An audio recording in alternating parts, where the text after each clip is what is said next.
اور سلام بھیجتا ہوں ان تمام اچھے انسانوں کو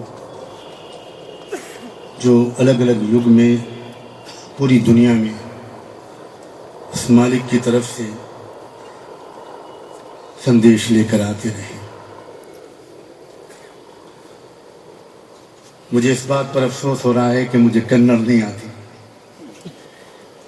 اور اس لیے مجھے ڈر ہے کہ کہیں ایسا نہ ہو کہ کچھ لوگ میری بات کو نہ سمجھ سکیں. مجھے فارسی کا ایک مصرع یاد آ رہا ہے، زبان یار من ترکی ومن ترکی نمی دانم، کہ میرے دوست کی زبان ترکی ہے اور میں ترکی نہیں جانتا. لیکن دل کی بات دل میں اتر ہی جایا کرتی ہے، دل کو دل سے راہ ہوتی ہے. خدا کرے کہ میں بہت ہی کم سمے میں اور سرل سے شبدوں میں آپ کے اور اپنے دل کی بات کہہ سکوں. دو وشے ہیں جن پر ایک جاگرکتا پیدا کرنے کے لیے اور ہر کچے پکے گھر تک اس کی آواز پہنچانے کے لیے ایکتا پریوار نے، بلگام کے دوستوں نے آج کا یہ کارکرم آیوجت کیا. ایک تو وشے ہے ایکتا کا.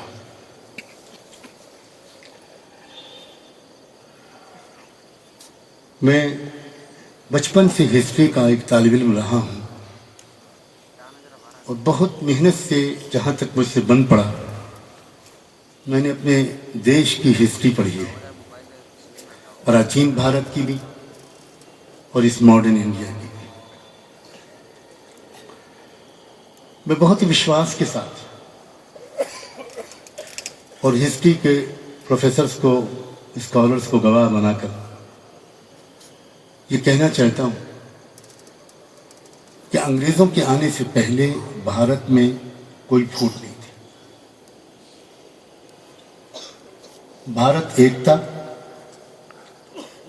خوشحالی، امن و شانتی، اس سب کے اعتبار سے ایک آئیڈیل دیش تھا. اور میں یہ بات اپنے طور پر نہیں کہہ رہا، میں پرسوں ہی میں بغیر کسی تیاری کے یہاں آیا ہوں. میں 8-10 دن سے سدرن افریقہ کے دیش موزمبیق اور سوازی لینڈ میں تھا. میں پرسوں ہی دلی اترا، وہاں سے سیدھا دیوبند گیا. دیوبند میں ورلڈ پیس کانفرنس ہو رہی تھی اور وہاں سے میں یہاں آپ کے پاس پہنچا ہوں. صرف ایک چیز جو میرے موبائل میں سیو تھی، میں اس کو ایک بہت اوتھینٹک ثبوت کے طور پر یہاں بیٹھے ہوئے جو اسکالرس ہیں، ادھیاتمک گرو ہیں، ایڈمنسٹریشن کے لوگ ہیں، سول سوسائٹی کے لوگ ہیں اور اتنے پیارے بھولے بھالے بھائی ہیں، میں پورے حوالے کے ساتھ ایک چیز آپ کو پڑھ کر سنانا چاہتا ہوں اور یہ بھی چاہتا ہوں کہ آپ اس کو نوٹ کریں. 2 فروری 1985 میں برٹش پارلیمنٹ میں لارڈ میکالے نے ایک تقریر کی تھی. وہ تقریر کے صرف 1 یا 2 پیراگراف میں آپ کو پڑھ کر سنانے کی اجازت چاہتا ہوں. لارڈ میکالے نے برٹش پارلیمنٹ میں 2 فروری سن 1835 میں کہا تھا، I have traveled across the length and breadth of India and I have not seen one person who is a beggar, who is a thief. Such wealth I have seen in this country, such high moral values, people of such caliber, that I don't think we would even conquer this country unless we break the very backbone of this nation, which is her spiritual and cultural heritage. And therefore, I propose, please pay your attention, Member of Parliament, Lord Macaulay, جو India میں British policy makers کا chief تھا، اور educational policy اسی نے draft کی ہے، اور انفارچونیٹلی اسی ایجوکیشنل پالیسی پر آج تک ہم اس آزاد دیش میں چل رہے ہیں جو لارڈ میکالے نے فارم کی تھی۔ اس میں اس نے کہا تھا which is her spiritual and cultural heritage, and therefore I propose that we replace her old and ancient education system, her culture, for if the Indians think that all that is foreign and English is good and greater than their own, they will lose their self-esteem, their native culture, and they will become what we want them, a truly dominated nation. میں اپنے عام بھائیوں کی مدد کے لیے اس کو آسان سی اردو یا ہندی میں ٹرانسلیٹ کرنے کی کوشش کرتا ہوں۔ لارڈ میکالے نے 2 فروری 1835 میں برٹش پارلیمنٹ میں تقریر کرتے ہوئے کہا تھا کہ میں انڈیا کے طول و عرض میں پورے ملک میں گھوم چکا ہوں، اور میں نے پورے ملک میں ایک بھی بھیک مانگنے والا نہیں دیکھا، میں نے ایک بھی چور اور بے ایمان انسان نہیں دیکھا۔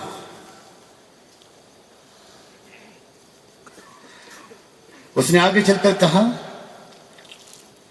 کہ میں نے انڈیا میں اتنی دولت دیکھی اور اتنی اسپرچول، ادھیاتمک، اخلاقی اور روحانی قدریں اور ویلیوز دیکھی، اور اتنا اعلیٰ سطح کے مینرز دیکھے کہ میں نہیں سمجھتا کہ جب تک ہم اس انڈیا کے ریڑھ کی اس ہڈی کو نہیں توڑیں گے تب تک ہم انڈیا کو کبھی بھی ہم فتح کر پائیں گے۔ اور انڈیا کی بیک بون کیا ہے؟ لارڈ میکالے کے الفاظ میں ہر spiritual and cultural heritage, Bharat کا جو ادھیاتمک سرمایہ ہے، جو اس کی اسپرچول وراثت ہے، جو اس کی اخلاقی قدریں ہیں، جب تک ہم اس کو نہیں توڑیں گے اس وقت تک ہم بھارت کو فتح نہیں کر سکتے۔ اور اس لیے میں برٹش پارلیمنٹ کے سامنے یہ پرستاؤ پیش کرتا ہوں، I propose that we replace her old and ancient education system، کہ ہم بھارت کے پرانے ایجوکیشنل سسٹم کے بدلے اور بھارت کے پرانے کلچر کے بدلے ایک نیا ایجوکیشنل سسٹم اور ایک نیا کلچر بھارت میں انٹروڈیوس کریں۔ اس لیے کہ جب تک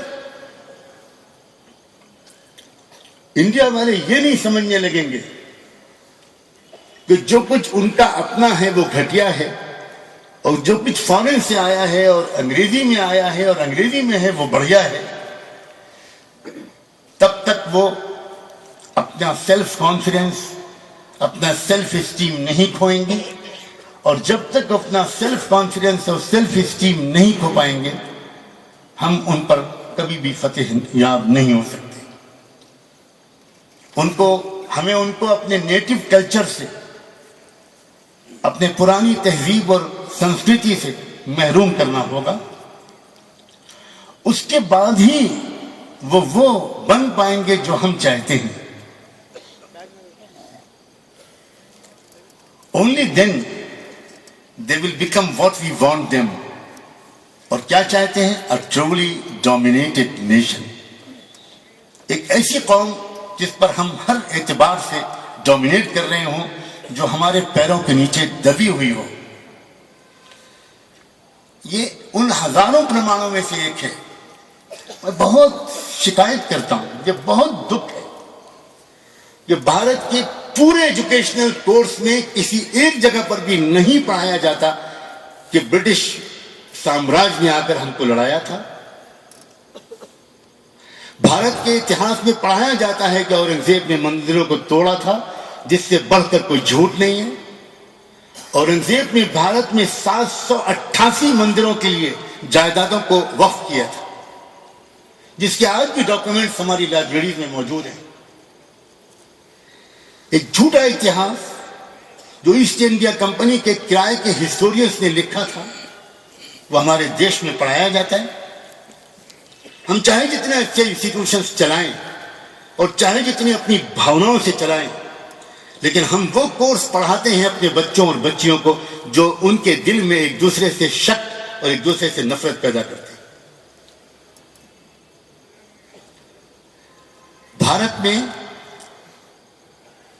بھارت ایک ایسا دیش ہے میرے پیارے دوستو کہ اس مالک نے اس بھارت کو اس طرح رچا ہے. ذرا سوچئے اس بھارت کی اہمیت کو اور اس کی عظمت کو، اور میں لفظ استعمال کروں گا اس کے تقدس کو، کہ جب سورگ سے پہلے انسان آدم کو اس مالک نے اتارنے کے لیے زمین پر کوئی جگہ چننی چاہیے تو اس مالک نے آدم کو اتارنے کے لیے بھارت کو چنا تھا. آدم عربی زبان کا شبد نہیں ہے. لنگوسٹک کے اسکالرز سہمت ہیں کہ آدم سنسکرت زبان کا شبد ہے. آدی مانو، پہلا انسان، یہاں سے آدم بنا، آدم سے عربی میں آدم ہو گیا. اور آدم بھارت میں آیا تھا، وہ جمبو سرالدیپ میں جو آج سری لنکا میں ہے اس میں اتارا گیا تھا اس آدم کو.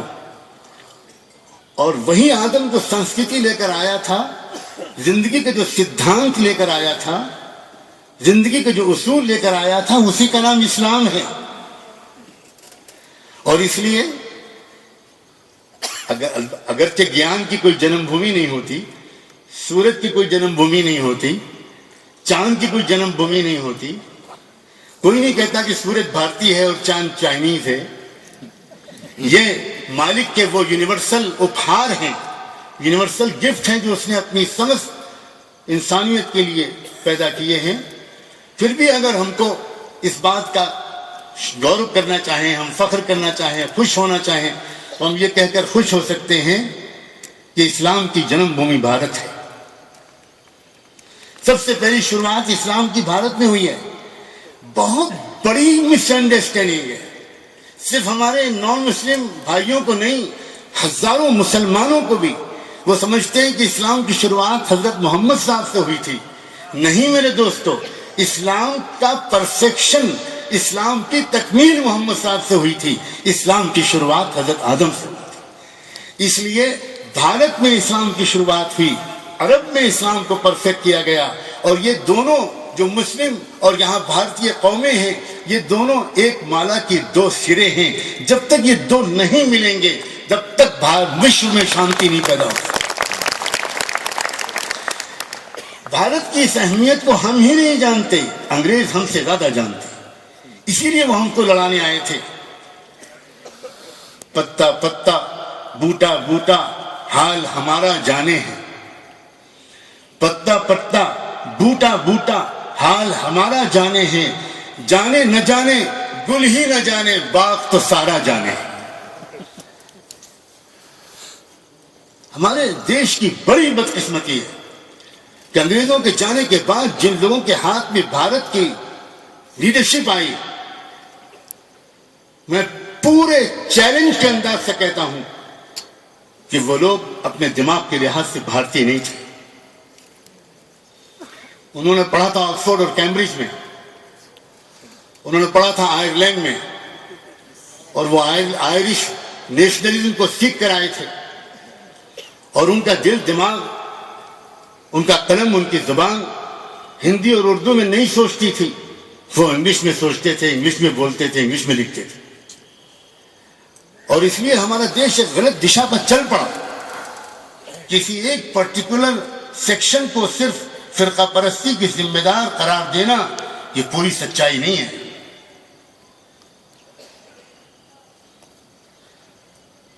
بہت دن ہم نے انتظار کیا، اور کاش کہ ہم نے انتظار نہ کیا ہوتا، کہ یہ سسٹم کے لوگ، اسٹیبلشمنٹ کے لوگ، یہ لوگ ایکتا آگے بڑھائیں. لیکن جب یہ سپنا پورا نہیں ہوا تو میں سلام بھیجتا ہوں اپنے پتا جی کے آتما کو کہ انہوں نے مجھ سے 1990 میں کہا کہ تم بہت سی کام وہ کر رہے ہو جو دوسرے اور بھی بہت سے لوگ کر رہے ہیں۔ میں مدرسے میں پڑھاتا تھا، میں اسلامک یونیورسٹی آف مدینہ سے PhD کی ڈگری لے کر آیا، تو ہندوستان کی جو سب سے بڑی یا دوسری سب سے بڑی اسلامی یونیورسٹی ہے ندوۃ العلماء، اس میں قرآن کا میں پروفیسر بنا، اور اسکول بھی میں نے قائم کیے۔ انہوں نے کہا یہ سب کام اور لوگوں کے حوالے کرو، تم اس دیش کے گلی گلی کوچے کوچے گاؤں گاؤں جا کر اب ایکتا کا پیغام خود پھیلاؤ، انتظار مت کرو کہ کوئی اور کرے۔ اور میں یہ سمجھتا ہوں کہ آج بیلگام میں جو اتنی خوبصورت کہکشاں یہاں سجی ہوئی ہے، دعا کرتا ہوں کہ اس پر نظر نہ لگے۔ اتنے پیارا یہ میری سبھا ہے، اتنے اچھے اچھے وچار یہاں پر رکھے گئے، یہ بیلگام کے اس رشتے کی وجہ سے ہے جو بیلگام کا رشتہ میرے پتا جی سے جڑا۔ یہاں لوگ جانتے ہیں بیلگام میں ایک اللہ کا نیک بندہ تھا، ابھی 1 سال بھی نہیں گزرا ہے اس کو قبر میں گئے ہوئے، میرے پیارے حضرت قطب الدین ملا صاحب، جو میرے پتا جی کے بہت چہیتے تھے، ان کے اسٹوڈنٹ تھے، ان کے خلیفہ تھے، اور انہوں نے ان پر بہت بھروسہ کیا تھا، ان پر ان کی بڑی زبردست توجہ تھی۔ میں یہ سمجھتا ہوں کہ دراصل یہ اسی روحانی توجہ کی برکت ہے کہ آج ہمارے چند ساتھیوں نے تھوڑے دن کی محنت سے بیلگام میں اتنی شاندار سبھا آیوجت کر دی۔ اس لیے بات کو آگے بڑھائے بغیر میں ایکتا کے وشے پر بس اتنا کہنا چاہتا ہوں، آج سے یہ وعدہ کر کے جائیے، اپنے مالک سے یہ عہد کر کے جائیے کہ صرف ایسی سبھاؤں میں بیٹھ کر ہم ایکتا کا سندیش نہیں پھیلائیں گے، ہم روزانہ 24 آورز میں سے کم 1 گھنٹہ نکالیں گے ایکتا کا سندیش پھیلانے کے۔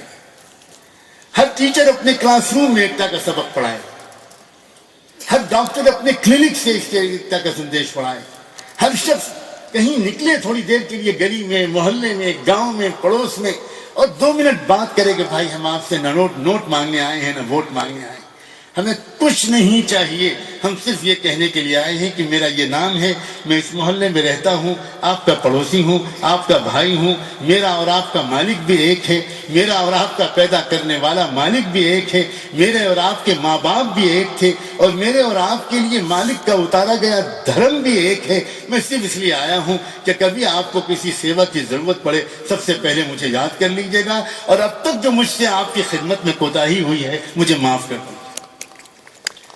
جب تک ہم اس طرح نکل نہیں پڑیں گے، بھارت اور وشو میں آج بھی اکثر عام لوگ بہت اچھے، سچ کہتا ہوں، سماج میں بہت بڑی تعداد اور بہمت اچھے لوگوں کی ہے۔ افسوس یہ ہے کہ ہمارا میڈیا اچھے لوگوں کو بہت کم کوریج دیتا ہے۔ میڈیا میں نیوز ویلیو بنانے کے لیے آپ کو 85 لاکھ کروڑ کا اس کو غبن کرنا پڑے گا۔ پہلے تو 200-400 کروڑ کا بھی خبر آ جاتی تھی، لیکن اب 200-400 کروڑ کا کرپشن اگر آپ کسی اخبار کو بھیجیں گے تو وہ سوری بول دے گا، کہہ دے گا ہمارے اخبار میں اتنی چھوٹی خبر کے لیے جگہ نہیں۔ اب جو اسکیمز ہوتے ہیں، یہاں پر میتھمیٹک کے پروفیسر بھی بیٹھے ہوں گے، ان سے میں کہوں گا کہ ذرا لکھیں 85 لاکھ کروڑ، انشاءاللہ 1-2 زیرو میں غلطی ضرور کرے گا۔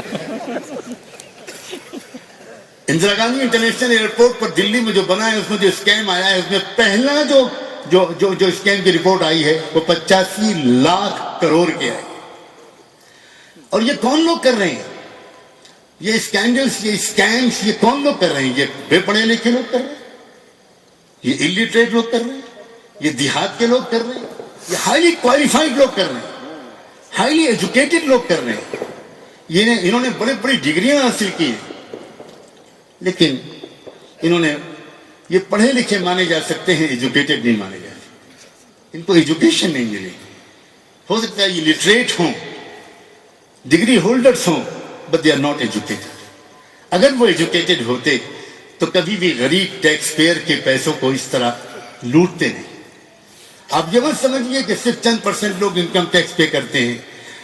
ایک غریب انسان 1 کلو نمک خریدتا ہے، اس نمک میں بھی کی قیمت میں بھی ٹیکس شامل ہوتا ہے، اس لیے غریب انسان بھی ٹیکس پیئر ہے، اور ہم روزانہ ہر انسان ٹیکس پے کرتا ہے، اور یہ بھارت کے اتنی بڑی سنکھیا میں جو ناگرک ہے غریب، ان کے پیسوں کو لوٹتے ہیں چند وہ لوگ جو بڑی بڑی کرسیوں پر بیٹھے ہوئے ہیں اور ہم کو آپس میں لڑاتے رہتے ہیں۔ کاش کہ ہماری پولیٹیکل لیڈرشپ اپنی ذمہ داری کو محسوس کرتی، اور کاش کہ ہمارا میڈیا، ہمارے جرنلسٹ دوست وہ اپنی ذمہ داری کو محسوس کرتے۔ اب کوئی کرے یا نہ کرے، اس اندھیرے میں ایک بہت چھوٹی سی سنستھا ہے رحمان فاؤنڈیشن، اس اندھیرے میں ایک چھوٹا سا دیپ جلانے کے لیے کھڑی ہوئی ہے۔ ہم کچھ نہیں کر سکتے، کوئی زیادہ بڑا کام نہیں کر سکتے، اور جو کام بھی اب تک ہم نے کیا ہے وہ بہت کم ہے۔ اس کام پر خوش ہونے کے بجائے ہمارا فرض یہ ہے کہ ابھی اس کام پر روئیں جو ابھی ہم نہیں کر سکے۔ کام بہت کم ہوا ہے، ابھی بہت کام باقی ہے۔ اتنا ضرور ہے کہ اس قسم کے سماروہ سے، اس قسم کے پروگرام سے اور ایسی خوبصورت باتیں سن کر ایسا لگتا ہے کہ اکیلا ہی چلا تھا جانب منزل، مگر لوگ ساتھ آتے گئے اور کارواں بنتا گیا۔ ہر ایک کے دل کے اندر یہ جذبات ہیں، ہر ایک اسی طرح سوچ رہا ہے۔ اب یہ ایکتا قائم کیسے ہو؟ دل میں تو ہے، اب اس کے لیے میں اپنے دوسرے وشے پر آ رہا ہوں۔ دیکھیے، ہمارے درمیان ایک پرابلم یہ ہو گیا ہے کہ ہمارا آپس میں کمیونیکیشن نہیں ہوتا۔ کمیونیکیشن ہمارا ہوتا ہے صرف تب جب ہم ٹرین میں بیٹھے ہوتے ہیں، بس میں بیٹھے ہوتے ہیں۔ اس وقت بھارت کا ناگرک بھارت کے راجنیتک مسائل پر اتنی زوردار بحث کر رہا ہوتا ہے کہ UN کے لوگ بھی ایسی شاندار بحث نہیں کرتے۔ صحیح ہے نا؟ اچھا، اس وقت بحث کر رہا ہوتا ہے، لیکن جب ہمارا اسٹیشن آ جاتا ہے تو ہم اتر جاتے ہیں کہ جیسے سارے پرابلمز حل ہو گئے اور بھارت خوشحال ہو گیا۔ خدا حافظ، خدا حافظ، سی یو، بائے بائے، ختم۔ ٹائم پاس کرنے کے لیے ہم بھارت کے سمسیاؤں پر بات کریں گے، اس سے بھارت کی سمسیایں حل ہوں۔ میری وائف بیمار ہو جائے، میرا بیٹا بیمار ہو جائے، میرے پتا ماتا بیمار ہو جائیں، تو کیا ہم ٹرین میں بات کر کے ان کا علاج کرائیں گے؟ اس کے لیے ہم کو اپنا سمے لگانا پڑے گا، اس کے لیے ہم کو اپنی سمپتی لگانی پڑے گی، اس کو مالک کا دیا گیا جو بھی کچھ ہمارے پاس ہے، تن من دھن، ہم کو اس میں سے کچھ تو لگانا ہی پڑے گا، تب تو یہ مسائل حل ہوں گے۔ دیکھو دوستو، نہ آئسولیشن مسئلے کا حل ہے اور نہ کنفرنٹیشن مسئلے کا حل ہے، اونلی کمیونیکیشن۔ مسئلے کا حل کمیونیکیشن ہے۔ اب جب بات کریں گے نا کسی سے، تو یقین مانیے بات کرنے والا کہے گا کبھی یہ تو بڑے اچھے آدمی ہیں، اور وہ بھی کہے گا کہ یہی تو بڑے اچھے آدمی ہیں۔ میں کھل کر بات کرنے کا عادی ہوں۔ آج حالت یہ ہے کہ ایک نان مسلم کسی مسلم کو دیکھتا ہے، اور خاص طور پر کسی پریکٹسنگ مسلم کو جو نظر آئے کہ یہ مسلمان ہے، تو فوراً سمجھتا ہے کہ یہ آتنکوادی نہ ہو۔ صاف کہہ رہا ہوں میں، ہمارے آئی جی صاحب بیٹھے ہیں، یہ کہیں آتنکوادی نہ ہو۔ یہ کس نے بنایا ہے؟ یہ پکچر کس نے بنائی ہے؟ میڈیا کے دوست اگر بیٹھے ہوں تو میں کہتا ہوں آپ نے بنائی، اور خدا کرے ہمارے آئی جی صاحب اس طرح کے نہ ہوں۔ ہماری پولیس بھی کالا سا ایک کپڑا باندھ کے اور لے جاتی ہے، پکڑتے ہی، اور کوئی بھی گھٹنا ہوتے ہی 2 منٹ میں پتہ لگ جاتا ہے کہ انڈین مجاہدین نے کیا۔ واہ بھائی واہ، ایسی انٹیلیجنس تو امریکہ کے پاس بھی نہیں ہے، اسرائیل کے پاس بھی نہیں ہے۔ بھاسکر راؤ صاحب آپ کو مبارک ہو، آپ کے پاس ایسی انٹیلیجنس۔ یہ کیا بکواس ہے، یہ کیا نانسنس ہے؟ آپ امریکہ کے اشارے پر بھارت میں کچھ لوگوں کو لڑا رہے ہیں۔ صاف بات یہ، میں صاف کہنے کا عادی ہوں، یہ سپر پاورز ہیں جو ہمیں کبھی بھی اکٹھا نہیں دیکھنا چاہتی، اس لیے کہ وہ جانتی ہیں کہ جتنے ریسورسز بھارت کے اندر موجود ہیں، اگر یہ ریسورسز سائنٹیفکلی پلاننگ کے ساتھ اور بہت ٹھنڈے دل و دماغ کے ساتھ بھارت کی ترقی کے لیے استعمال ہو گئے تو ود ان اے ڈیکیڈ 10 سال کے اندر بھارت سپر پاور بن جائے۔ وہ روک نہیں سکتا۔ جتنی سولر انرجی بھارت کے پاس ہے دنیا میں کسی کے پاس نہیں، جتنا مین پاور بھارت کے پاس ہے کسی کے پاس نہیں، جتنا سستے ریسورسز بھارت کے پاس ہے کسی کے پاس نہیں۔ لیکن آج بھارت میں جو انفلیشن کا ریٹ ہے، آج بھارت میں جو مہنگائی ہے، وہ دنیا میں کہیں نہیں۔ کیوں؟ جس سے کہ ہمارے آئی جی صاحب نے کہا تھا، کچھ امیر ہیں جن ان امیروں نے سارے غریبوں کو پریشان کر رکھا۔ اب ان غریبوں کو جاگنا پڑے گا۔ اب انتظار مت کیجئے کسی کا، اٹھیے۔ میں رحمان فاؤنڈیشن کے یہاں کے دوستوں سے کہتا ہوں کہ آپ اپنی جان، اپنا مال، اپنا وقت لگائیے، اور یہ بات یاد رکھیے، اس کا بھی شوق مت رکھیے کہ بیلگام کے کسی اخبار میں خبر آئے۔ خبر دیں وہ تو بہت اچھا، نہ خبر دیں تو آپ کی نیت ہونی چاہیے صرف اپنی مغفرت کی، مالک آپ سے راضی ہو، اور قیامت کے دن اللہ آپ کو اپنی سزا سے بچا کر جنت عطا کر دے۔ اس جذبے کو ساتھ لے کر جب آپ کام کیجیے گا تب یہ نشکام یوگ ہوگا، تب یہ بالکل نسوارتھ آپ کا جذبہ ہوگا، تب اس میں اخلاص شامل ہوگا، تب اس کے ساتھ اللہ کی مدد ہوگی۔ یہاں بیٹھے ہوئے جو ہزاروں مسلمان بھائی ہیں، میں ان کو یاد دلانا چاہتا ہوں، مسلمانوں تم سے بھی بہت بڑی بڑی غلطیاں ہوئی ہیں۔ بہت بڑی غلطی تم سے یہ ہوئی ہے کہ تم نماز تو پڑھتے ہو، تم کرتا پاجامہ اور ٹوپی بھی پہنتے ہو، لیکن تم نے اپنے پڑوسیوں کا وہ خیال نہیں رکھا جو محمد الرسول اللہ نے تم کو سکھایا تھا۔ ہمیں خود اپنی غلطی ماننی پڑے گی، ہم دوسروں کو کب تک الزام دیتے رہیں گے؟ حضرت محمد الرسول اللہ صلی اللہ علیہ وسلم نے جانتے ہو کیا فرمایا تھا؟ آپ نے فرمایا تھا الساعی علی الارملة والمسکین کالمجاہد فی سبیل اللہ واحسبه قال كالقائم لا يفطر وكالصائم لا يفطر۔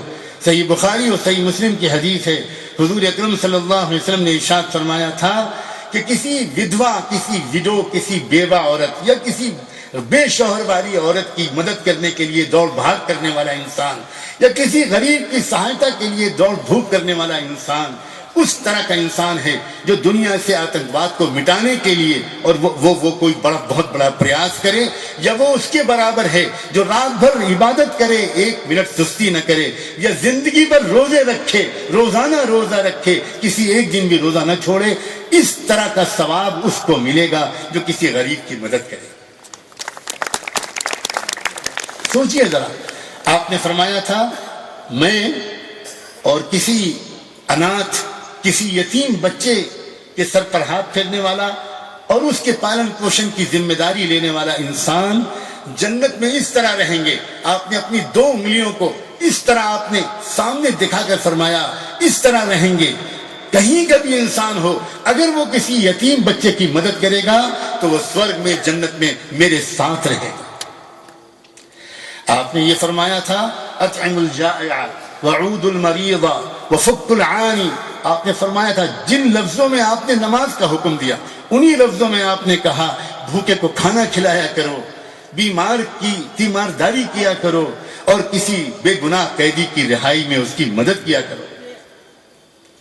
لیکن ہم آج کے مسلمان، ہمیں یہ آج تسلیم کرنا چاہیے کہ ہم نماز تو پڑھتے ہیں، ہم اذان دیتے ہیں، ہم روزہ رکھتے ہیں، لیکن ہم نے غریبوں کی مدد کے سلسلے میں اپنی ذمہ داریوں کو ادا نہیں کیا۔ رحمان فاؤنڈیشن کے پیچھے ایک سوچ یہ ہے کہ اس بھارت کا ہر مسلمان اپنے حق مانگنے کے بجائے اپنی ڈیوٹی پوری کرنا شروع کرے۔ ایک ہوتے ہیں رائٹس، ایک ہوتے ہیں ڈیوٹیز۔ آپ کو عجیب بات لگے گی، جو ویسٹرن سوچ ہے وہ یہ ہے کہ ہر ناگرک کو اس کے ڈیوٹیوں کے تئیں جاگرکتا پیدا کرو، بتاؤ اس کے رائٹس کے تئیں۔ ہر آدمی کو بتاؤ کہ تمہارا حق کیا ہے، مہیلاؤں کو بتاؤ کہ تمہارا حق کیا ہے، امیروں کو بتاؤ اور مردوں کو بتاؤ، عورتوں کو بتاؤ۔ اسلام کی اپروچ یہ ہے کہ ہر ایک کو بتاؤ کہ تمہاری ڈیوٹی کیا ہے اور دوسرے کا رائٹ کیا ہے۔ اسلام کی اپروچ یہ ہے، جب ہم دوسرے کا رائٹ ادا کریں گے تو اپنی ڈیوٹی تو ادا ہو ہی جائے گی، جب ہم اپنی ڈیوٹی ادا کریں گے تو دوسرے کا رائٹ تو ادا ہو ہی جائے گا۔ بھارت میں بہت پوٹینشیل ہے، بہت پوٹینشیل ہے، بہت صلاحیت ہے۔ اتنے اچھے لوگ آج یہاں اتنی بڑی اکثریت میں ہیں۔ میں دنیا کے بہت سے دیشوں میں جاتا ہوں اور ہر جگہ کچھ نہ کچھ اچھائی پاتا ہوں، لیکن ایک بات آج کہنے کی ہمت کرتا ہوں، 2 الگ الگ چھمتائیں، ایبیلٹیز، کیپیبلٹیز، پوٹینشیلز جتنی بڑی ماترا میں بھارت میں جمع پاتا ہوں، میں اتنی بڑی بیلنس کے ساتھ اور ماترا میں دنیا کے اور ملکوں میں نہیں پاتا۔ بہت سے ملک وہ ہیں جہاں کے لوگوں کے مینٹلٹی میں، جہاں کے لوگوں کے مائنڈ سیٹ میں، جہاں کے لوگوں کی نیچر میں سائنس اور ٹیکنالوجی کی تو صلاحیت بہت ہے، لیکن اسپریچول ویلیوز کی ان کے ہاں کوئی جگہ نہیں ہے۔ اور کچھ لوگ وہ ہیں جو ادھیاتمک بہت آگے جا سکتے ہیں، لیکن سائنس اور ٹیکنالوجی میں آگے نہیں جا سکتے۔ بھارت کو خدا نے وہ دماغ دیا ہے، بھارت کو خدا نے وہ دل دیا ہے کہ اسپریچول ویلیوز کے لحاظ سے بھی ہم سب سے آگے بڑھ سکتے ہیں، اور سائنس اور ٹیکنالوجی کے لحاظ سے بھی ہم سب سے آگے بڑھ سکتے ہیں۔ اس لیے ہماری بہت بڑی ذمہ داری ہے۔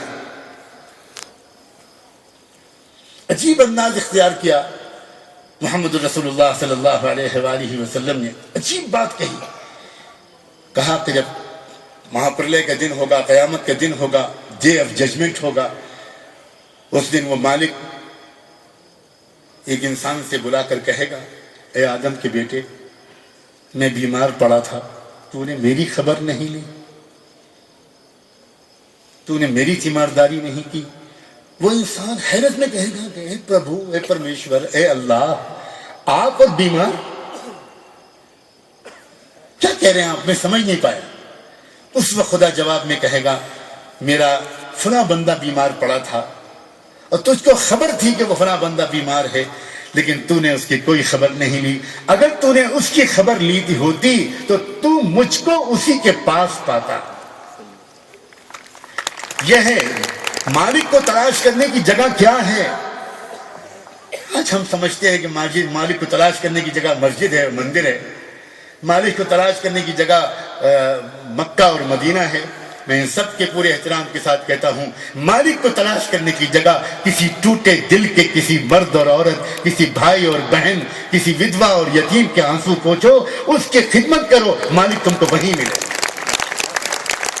لیکن بہت دکھ کی بات ہے، میں کسی اور کا شکایت کرنے کا بالکل حق نہیں رکھتا، بہت دکھ کی بات ہے کہ مسلمانوں نے، اکثر مسلمانوں نے اس چیز کو بھلا دیا۔ چپ کے کچھ کرتے ہوں تو کرتے ہوں، لیکن ایک کلیکٹیو روپ میں بھی سامنے آنا پڑے گا، ایک باقاعدہ آرگنائز طریقے پر بھی ہم کو سامنے آنا پڑے گا۔ آپ اس پر بھی دھیان کیجئے کہ ایک گھٹنا سنائی پچھلے زمانے کی حضرت محمد رسول اللہ نے،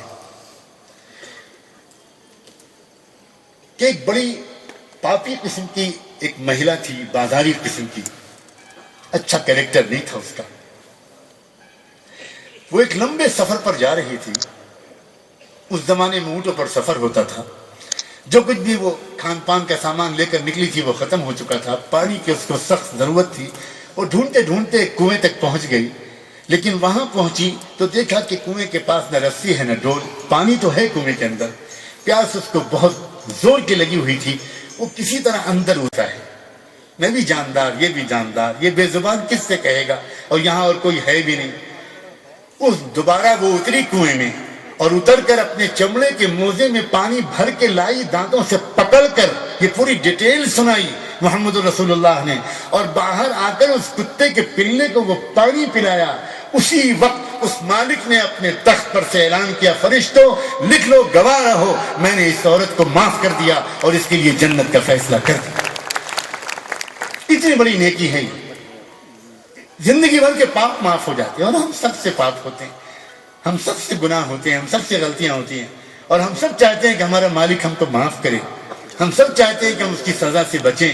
اس کی سزا بہت سخت ہے دنیا میں بھی، اور اس سے بھی زیادہ سزا سخت ملے گی دنیا سے جانے کے بعد۔ کہ آپ اپنے پڑوس کا خیال رکھیے، آپ اپنے گلیوں کوچوں میں رہنے والوں کا خیال رکھیے۔ آپ جب گزریے تو راستے میں کوئی غریب ملے، اگر آپ اس کی سہایتا نہیں بھی کر سکتے تو کیا آپ چپکے سے اس کے اپنے مالک سے اس کے لیے گزرتے ہوئے دعا نہیں کر سکتے؟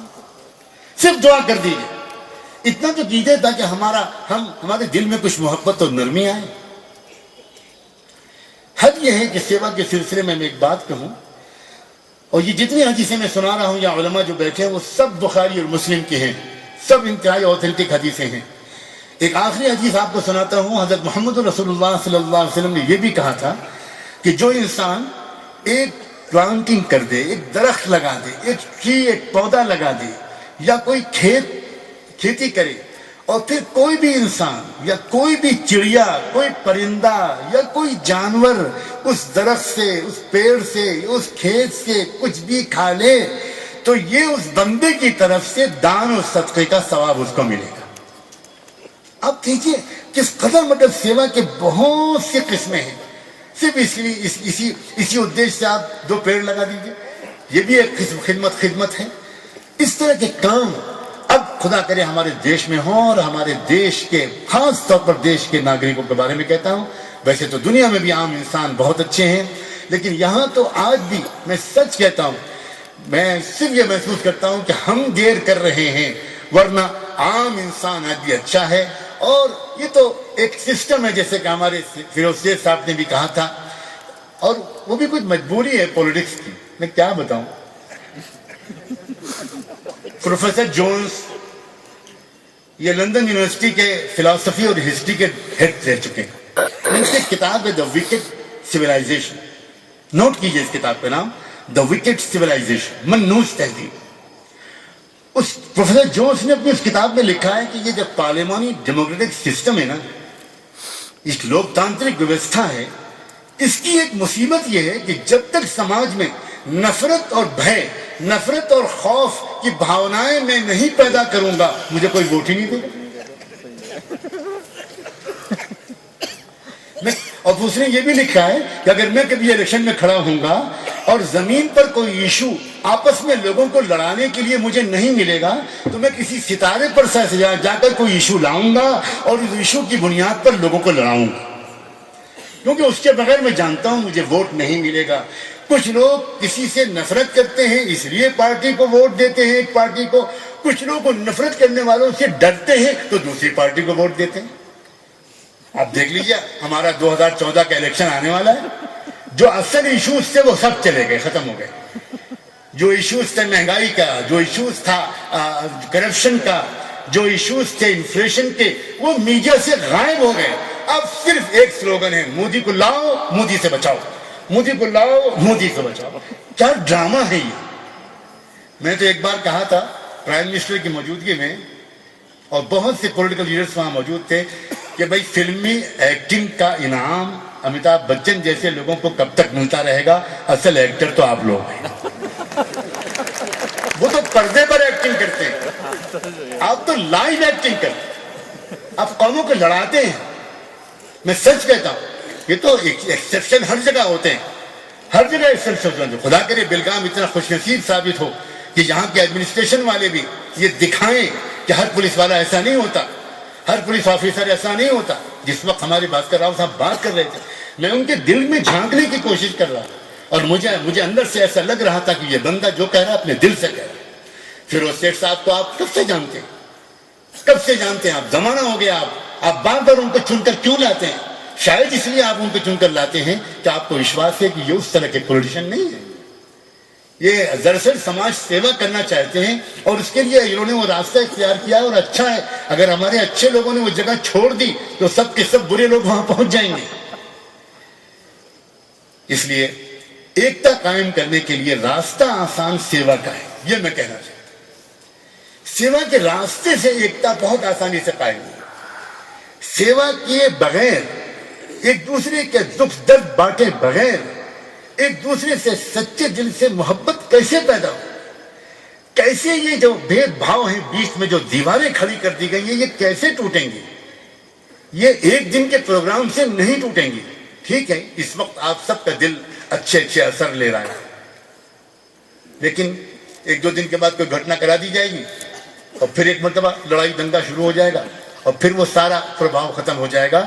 اس لیے میرا بہت ادب کے ساتھ یہ نویدن ہے کہ سارے لوگ آپ رحمان فاؤنڈیشن سے جڑ جائیں. یہ میں بالکل آپ سے نویدن نہیں کرتا، بالکل نویدن نہیں. میں یہ نویدن کرتا ہوں کہ آپ مانوتا سے جڑ جائیں، اپنے مالک سے جڑ جائیں، اور سیوا کے کام کو اپنا کرتویہ سمجھیں. بڑے سے بڑا آدمی اور چھوٹے سے چھوٹا آدمی وہ سیوا کر سکتا ہے. سیوا کرنے کے لیے خود نکلیے. اس کا انتظار مت کیجیے کہ غریب آپ کے پاس مانگنے کے لیے آئے. آپ خود غریب تک کچھ تحفہ پہنچائیے اور احسان اس کا مانیے. بالکل صحیح کہا تھا ہمارے آئی جی صاحب نے کہ احسان کرنے والا اسی وقت بھول جائے اور جس پر احسان کیا گیا ہے وہ یاد رہے. میں آخر میں صرف ایک واقعہ سنا کر اپنی بات کو مکمل کروں گا. ہم سب کی ماں ام المؤمنین سیدہ عائشہ صدیقہ ایک بہت پاک دامن عورت تھیں، بہت ویژنری لیڈی تھیں. آپ کو حیرت ہوگی کہ ان کی کیا میموری تھی، کیا ویژن تھا۔ سب سے زیادہ حضرت محمد صلی اللہ علیہ وسلم کی جو کتھنس ہیں، جو سیئنگ ہیں، جو نریشنز ہیں، وہ سب سے زیادہ حضرت عائشہ کے ذریعے آج ہم تک پہنچی ہیں، ایک لیڈی کے ذریعے۔ اور اس طرح گیان کو کس قدر عام کیا تھا اس وقت، جو مہیلاؤں کے اندر گیان پھیلا تھا، اور 1000 سال تک مسلمان جب صحیح مسلمان رہے تب دنیا بھر ان سے پیار کرتی رہی۔ لیکن جب مسلمانوں نے دلوں کے تاج محل بنانے کے بجائے پتھروں کے تاج محل بنانے شروع کر دیے اور وہی سب کچھ کرنا شروع کر دیا جو دنیا کے دوسرے راجا مہاراجا کر رہے تھے، تو مالک نے مسلمانوں کو اسٹیج سے نیچے اتار دیا۔ اس لیے اتار دیا کہ مالک کو یہ تو گوارا ہے کہ تم رو اور چلاؤ، لیکن مالک کو یہ گوارا نہیں ہے کہ اس کے پیارے کا لایا ہوا وہی پرانا دھرم وہ بدنام ہو، یہ ہرگز اس کو گوارا نہیں ہے۔ حضرت عائشہ نے ایک مرتبہ پیسے نکالے، اپنے بھانجے حضرت عروہ کو دیے، اور عروہ کو دے کر یہ کہا کہ جاؤ فلاں جگہ ایک صاحب رہتے ہیں، ذرا چپکے سے جا کر یہ پیسے ان کو دے دینا، اور خیال رکھنا بتانا مت کس نے بھیجے ہیں، میرا سلام بھی مت کہنا، میرے لیے دعا کی درخواست بھی مت کرنا، اور ایک کام اور یاد رکھنا، ان کے ہاتھ میں مت دینا، جس بوریے پر، جس چٹائی پر وہ لیٹے بیٹھے ہوں اس پر رکھ کے چلے آئے۔ ان کے بھانجے حضرت عروہ نے ان کے آدیش کا پالن کیا، گئے، واپس آئے۔ جانے سے پہلے تو کچھ نہیں پوچھا، آنے کے بعد پوچھا، خالہ جان جیسا آپ نے کہا تھا ویسا کر کے آیا ہوں، لیکن اتنا بتائیے کہ یہ ساری باتیں آپ نے کیوں کہی؟ سلام بھی مت کہنا، دعا کی درخواست بھی مت کرنا، بتانا بھی مت، ہاتھ میں مت دینا، کیا وجہ ہے؟ تو کہنے لگے عروہ دیکھو، اگر میں سلام کہلواتی تو مجھے جواب دلواتے، اگر میں اپنا نام بتاتی، دعا کی درخواست کرتی تو وہ مجھے دعا دیتے، اور اس طرح میں اس چھوٹی سی سیوا کا بدلہ ان سے مانگتی، میں اس کا بدلہ صرف اپنے مالک سے لینا چاہتی، اس لیے میں نے تم کو منع کیا کہ میرا نام بھی مت لینا اور میرا تذکرہ بھی مت کرنا۔ اور یہ جو تم سے میں نے کہا تھا کہ ہاتھ میں مت دینا، وہ اس لیے کہا تھا کہ اگر تم ہاتھ میں دو گے تو تمہارا ہاتھ اوپر ہوگا، ان کا ہاتھ نیچے ہوگا، اوپر والے ہاتھ کے اندر ایک تکبر، ایک گھمنڈ، ایک اہم آ سکتا ہے، تمہارے اندر غرور آ سکتا تھا، اس کا ہاتھ نیچے ہوگا، اس کا دل ٹوٹ سکتا ہے، وہ سوچ سکتا ہے کہ مالک میرا ہاتھ کب تک نیچے رہے گا، کب وہ دن آئے گا کہ میرا ہاتھ اوپر ہو۔ اس بھاونا سے خدمت کرنی ہے ہم کو، تب ہم جیت پائیں گے دل، اور تب ہم ایکتا قائم کر پائیں گے، اور جس دن اس بھارت کے سماج میں سچی ایکتا پیدا ہو گئی، وشو کا نقشہ بدل جائے گا۔ میں سچ کہتا ہوں، ہمارے بھارت میں پرانی پرمپرا ہے کہ جہاں دو دریا ملتے ہیں اس جگہ کو سنگم کہا جاتا ہے، اور وہاں تیرتھ یاترائیں ہوتی ہیں۔ جس دن بھارت میں اس آدی گیان اور ایک انتم سنسکرن جو قرآن ہے، ان دونوں کا سنگم ہو گیا، اس دن یہ بھارت وہ تیرتھ استھان بنے گا کہ سارے وشو کے لوگ پد یاترا کر کے یہاں سے شانتی کا سندیش لینے آئیں گے۔ میں آخر میں ایک مرتبہ اپنا فرض سمجھتا ہوں رحمان فاؤنڈیشن کے ایک ادنا سے سیوک کے حیثیت سے کہ میں یہاں کے اپنے تمام دوستوں اور نوجوانوں کا شکریہ ادا کروں، جنہوں نے بہت تھوڑے سے سمے میں اتنا شاندار پروگرام آیوجت کیا، اور میں شکریہ ادا کروں ان تمام لوگوں کا جو اپنی بہت بزی شیڈیول سے وقت نکال کر یہاں آئے اور ایک گنگا بہا دی انہوں نے پریم کی۔ مجھے امید ہے کہ ہم یہ سبق یاد رکھیں گے، بار بار ملتے رہیں گے اور ایک دوسرے سے ہم پریم کریں گے، اور کوئی غلط فہمی اگر ایک دوسرے کے بارے میں کہیں ہو جائے آپس میں ہم بات کر کے فوراً اس مسئلے کو حل کریں گے۔ میں امید کرتا ہوں کہ اللہ ہماری مدد کرے گا۔ بہت بہت شکریہ، جزاکم اللہ۔